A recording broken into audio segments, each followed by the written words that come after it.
السلام علیکم ورحمۃ اللہ وبرکاتہ۔ الحمد للہ رب العالمین والصلاة والسلام علی سید المرسلین اما بعد فاعوذ باللہ من الشیطان الرجیم بسم اللہ الرحمن الرحیم۔ دعائے عطار۔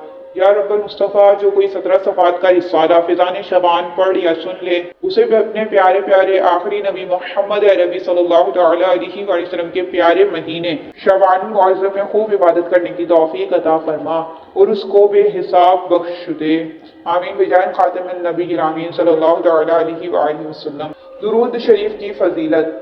اہل بیت اطہار کے روشن چراغ حضرت امام جعفر صادق رحمۃ اللہ تعالیٰ نے جو کوئی شعبان المعظم میں روزانہ 700 مرتبہ درود پاک پڑھے گا، اللہ کریم کچھ فرشتے مقرر فرما دے گا جو اس درود پاک کو رسول اللہ صلی اللہ تعالی علیہ وآلہ وسلم کی بارگاہ میں پہنچائیں گے۔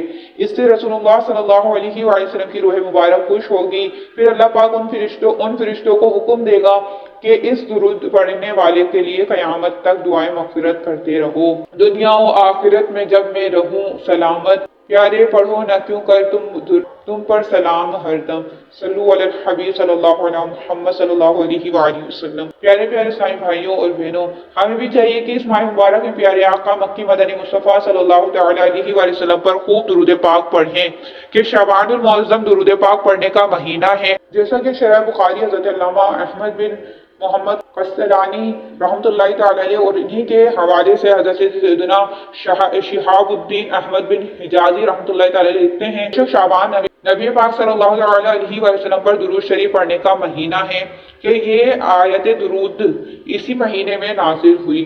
آیت درود یہ ہے، ترجمہ کنز الایمان: بے شک اللہ اور اس کے فرشتے درود بھیجتے ہیں اس غیب بتانے والے نبی پر، اے ایمان والو ان پر درود اور خوب سلام بھیجو، وہ سلامت رہا قیامت میں، پڑھ لیے جس نے دل سے 4 سلام، میرے پیارے پہ میرے آقا پر میری جانب سے لاکھ بار سلام، میری بگڑی بنانے والے پر بھیج اے میرے کردگار سلام، صلو علی الحبیب صلی اللہ علیہ محمد صلی اللہ علیہ وآلہ وسلم۔ چاند دیکھنا واجب ہے۔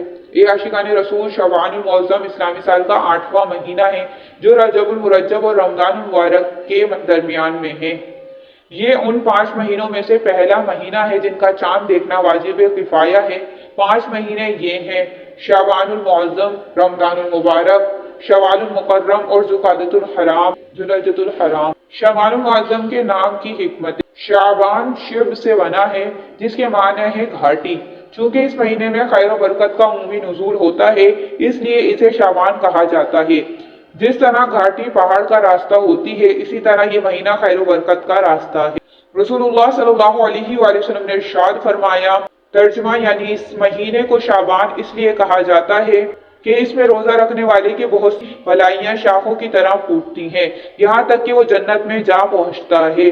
حضرت امام رافعی رحمۃ اللہ تعالی علیہ فرماتے ہیں، درود پاک کا مطلب یہ ہے کہ ماہ شعبان میں مسلمان ذکر و اذکار، نیکیوں، قرآن پاک کی تلاوت کی طرف مائل ہو جاتے ہیں اور رمضان مبارک کے لیے تیاری کرتے ہیں، اور شعبان المعظم میں رمضان مبارک کے روزے کی فرضیت کا حکم نازل ہوا۔ صلو علی الحبیب صلی اللہ علیہ محمد صلی اللہ علیہ وآلہ وسلم۔ ماہ شعبان میں استقبال رمضان کی تیاری۔ پیارے اسلامی بھائیوں، شعبان کا مہینہ چونکہ رمضان سے پہلے آتا ہے لہذا جس طرح ماہ رمضان میں روزے اور تلاوت قرآن کا حکم ہے اسی طرح ماہ شعبان میں بھی اس کی بڑی اہمیت ہے کہ روزے رکھے جائیں اور تلاوت قرآن کی جائے تاکہ استقبال رمضان کی تیاری ہو جائے اور نفس کو عبادت کی عادت ہو جائے۔ صحابہ کرام کا انداز مبارک۔ جنتی صحابی حضرت انس رضی اللہ تعالیٰ عنہ فرماتے ہیں، شعبان کا مہینہ آتا تو مسلمان قرآن کریم کی تلاوت میں مشغول ہو جاتے، اپنے مالوں کی زکوٰۃ ادا کر دیتے تاکہ کمزوروں اور مسکینوں کو بھی رمضان کے روزوں کی طاقت ملے۔ تلاوت قرآن کا مہینہ۔ عظیم تابعی بزرگ حضرت سلمہ بن کوہیل رحمۃ اللہ تعالی علیہ فرماتے ہیں، ماہ شعبان کو تلاوت قرآن کرنے والوں کا مہینہ کہا جاتا تھا۔ حضرت حبیب ابن ابو ثابت رحمۃ اللہ تعالی علیہ شعبان کے آنے پر فرماتے یہ قاریوں کا مہینہ ہے۔ حضرت عمر بن قیس رحمۃ اللہ تعالی علیہ شعبان المعظم کی آمد پر اپنی دکان بند کر دیتے اور تلاوت قرآن کے لیے فارغ ہو جاتے۔ براعت دے عذاب قبر سے، نار جہنم سے، میں شعبان کے صدقے میں کر فضل و کرم مولا۔ صلو علی الحبیب صلی اللہ علیہ محمد صلی اللہ علیہ وآلہ وسلم۔ اے غافل پیارے اسلامی بھائیوں، ہمارے بزرگان دین رحمۃ اللہ تعالیٰ علیہم تو اس مبارک مہینے کو عبادت میں گزارے، تلاوت کریں، نیکیوں کا اہتمام کریں، اور ہم غفلت کی نیند سوتے ہی رہے۔ ایسے غافلوں کے بارے میں کہا گیا ہے، اے مبارک وقتوں میں کوتاہی کرنے والے، ان وقتوں کو ضائع کرنے والے اور انہیں برے اعمال سے آلودہ کرنے والے، تو نے کتنے برے کام ان مبارک وقتوں کے حوالے کیے۔ چند عربی اشعار کا ترجمہ۔ رجب چلا گیا اور تو نے اس میں کوئی نیکی نہیں کی، اور اب یہ برکت والا ماہ شعبان ہے۔ اے شعبان کی عظمت سے بے خبر رہ کر ان وقتوں کو ضائع کرنے والے، ہوش میں آ اور تباہی سے ڈر۔ بہت جلد سے سب لذتیں تجھ سے چھین لی جائیں گی، اور موت تجھے تیرے گھر سے زبردستی نکال دے گی۔ سچی اور خلوص بھری توبہ کے ذریعے جس قدر گناہوں کا علاج کر سکتا ہے کر لے۔ جہنم سے سلامتی کو ہی اپنا مقصد بنا لے۔ بہترین مجرم وہ ہے جو اپنے مجرموں کا علاج کر لے۔ مختصر سی زندگی ہے بھائیوں، نیکیاں کیجئے نہ غفلت کیجئے۔ صلو علی الحبیب صلی اللہ علیہ محمد صلی اللہ علیہ وآلہ۔ شعبان معظم میں کیا ہے؟ حضرت ابو معمر رحمۃ اللہ تعالی علیہ فرماتے ہیں، ماہ شعبان نے بارگاہ الہی میں عرض کی، اے میرے رب، تو نے مجھے دو عظمت والے مہینوں رجب اور رمضان مبارک کے درمیان رکھا ہے، تو نے میری کیا فضیلت رکھی؟ اللہ پاک نے ارشاد فرمایا، میں نے تجھ میں قرآن پاک کی تلاوت رکھ دی۔ پیارے اسلامی بھائیوں اور بہنوں، شعبان معظم میں خوب نیکیاں کیجیے، خوب ذکر و اذکار، درود پاک اور تلاوت قرآن کریم کر کے اس عظمت والے مہینے کی خوب تعظیم کریں۔ اس عظمت والے مہینے کی اہمیت کے لیے اتنا ہی کافی ہے کہ اس کے بارے میں ہمارے پیارے آقا صلی اللہ تعالی علیہ وآلہ وسلم نے ارشاد فرمایا، ماہ شعبان میرا مہینہ ہے۔ صلو علی الحبیب صلی اللہ علیہ محمد صلی اللہ علیہ وآلہ وسلم۔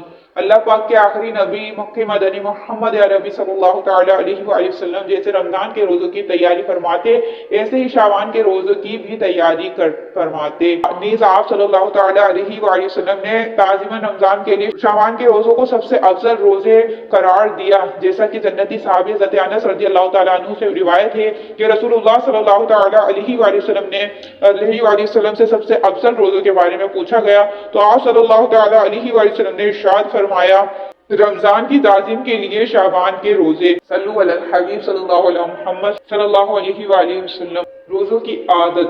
شعبان معظم کے روزوں کی ایک حکمت یہ بھی بیان کی گئی ہے کہ شعبان معظم کے روزوں سے رمضان کے روزوں کی مشق یعنی پریکٹس ہو جائے، تاکہ رمضان کے روزوں میں مشقت اور تکلیف محسوس نہ ہو، بلکہ تب تک بندے کو روزوں کی عادت ہو چکی ہو اور رمضان سے پہلے شعبان میں روزوں کی مٹھاس اور لذت کا احساس ہو چکا ہو۔ لہٰذا جب ماہ رمضان آئے تو بندہ چستی کے ساتھ رمضان کے روزے رکھنے لگے۔ شعبان کے روزوں سے محبت۔ ام المومنین حضرت بی بی عائشہ صدیقہ رضی اللہ تعالیٰ عنہ فرماتی ہیں، رسول اللہ صلی اللہ تعالی علیہ وآلہ وسلم کو ماہ شعبان میں روزے رکھنا تمام مہینوں سے زیادہ پسند تھا۔ اس میں روزے رکھا کرتے پھر اسے رمضان سے ملا دیتے۔ ام المؤمنین حضرت بی بی عائشہ صدیقہ رضی اللہ تعالیٰ عنہا ہی سے روایت ہے کہ رسول اللہ صلی اللہ تعالی علیہ وآلہ وسلم پورے شعبان کے روزے رکھا کرتے تھے اور فرماتے، اپنی استطاعت کے مطابق عمل کرو کہ اللہ پاک اس وقت تک اپنا فضل نہیں روکتا جب تک تم اکتا نہ جاؤ۔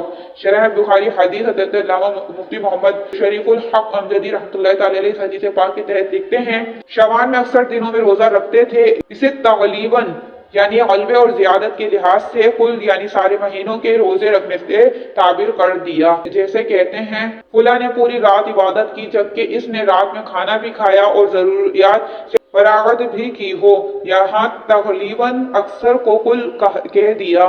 مزید فرماتے ہیں، اس حدیث سے معلوم ہوا کہ شعبان میں جسے قوت ہو وہ زیادہ سے زیادہ روزے رکھے، البتہ جو کمزور ہو وہ روزہ نہ رکھے، کیونکہ اس سے رمضان کے روزوں پر اثر پڑے گا۔ یہی محمل یعنی مراد و مقصد ہے ان حدیث کا جن میں فرمایا گیا ہے کہ نصف یعنی آدھے شعبان کے بعد روزہ نہ رکھو۔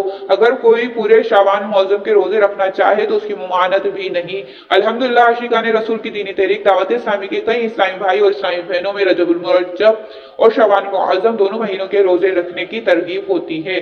مسلسل روزے رکھتے ہوئے یہ حضرات رمضان مبارک سے مل جاتے ہیں۔ شفاعت مصطفیٰ۔ حضرت علامہ شاہ فضل رسول بد عیونی رحمۃ اللہ تعالی علیہ فرماتے ہیں جو شعبان معظم کے روزے رکھے اس لیے رکھے کہ حضور صلی اللہ تعالی علیہ وسلم کو پسند تھے، اسے حضور پاک صلی اللہ علیہ وسلم کی شفاعت نصیب ہوگی۔ حضور کو شعبان کے روزے پسند ہونے کی وجہ، جنتی صحابی حضرت اسامہ بن زید رضی اللہ تعالیٰ عنہ نے عرض کی یا رسول اللہ صلی اللہ علیہ وآلہ وسلم، میں دیکھتا ہوں کہ آپ صلی اللہ علیہ وآلہ وسلم جس طرح شعبان کے روزے رکھتے ہیں اس طرح کسی اور مہینے روزے نہیں رکھتے۔ فرمایا جب رجب اور رمضان کے بیچ میں یہ مہینہ ہے لوگ اس سے غافل ہیں، اس میں لوگوں کے اعمال اللہ کریم کی بارگاہ میں پیش کیے جاتے ہیں اور مجھے یہ محبوب یعنی پسند ہے کہ میرا عمل اس حال میں اٹھایا جائے کہ میں روزہ دار ہوں۔ اسلامی بھائیوں اور بہنوں، ہمارے پیارے آقا صلی اللہ علیہ وآلہ وسلم کا یہ عمل یقیناً ہم غلاموں کی تعلیم کے لیے تھا، جبھی تو فرمایا کہ رجب اور رمضان کے بیچ یہ مہینہ ہے لوگ اس سے غافل ہیں، لہذا میں چاہیے کہ ہم خواب غفلت سے بیدار ہو جائیں، نیکیوں میں اضافہ کریں اور آخرت کو بہتر بنانے کی فکر کریں۔ اس اچھی نیت سے ماہ شعبان کے روزے رکھنے میں دلچسپی لیں کہ اس مہینے میں جب ہمارا اعمال نامہ ہمارے پیارے اللہ پاک کی بارگاہ میں پیش کیا جائے تو ایک کاش ہم بھی روزہ دار ہوں۔ اسلامی بھائیوں اور بہنوں، شوال معظم کی 15ویں رات یعنی شب برات بڑی بابرکت رات ہے۔ اس رات اللہ پاک کی خوب رحمتوں اور برکتوں کا نزول ہوتا ہے۔ اللہ پاک کی بارگاہ میں اس رات خاص طور پر اپنی دنیا و آخرت کی بھلائی کی دعا مانگنی چاہیے، کیونکہ اس رات دعائیں قبول ہوتی ہیں۔ اللہ پاک کے آخری نبی مکی مدنی محمد عربی صلی اللہ علیہ وآلہ وسلم نے 5 راتوں کے بارے میں فرمایا کہ ان میں دعا رد نہیں کی جاتی، جن میں سے ایک شعبان کی 15ویں رات یعنی شب برات بھی ہے۔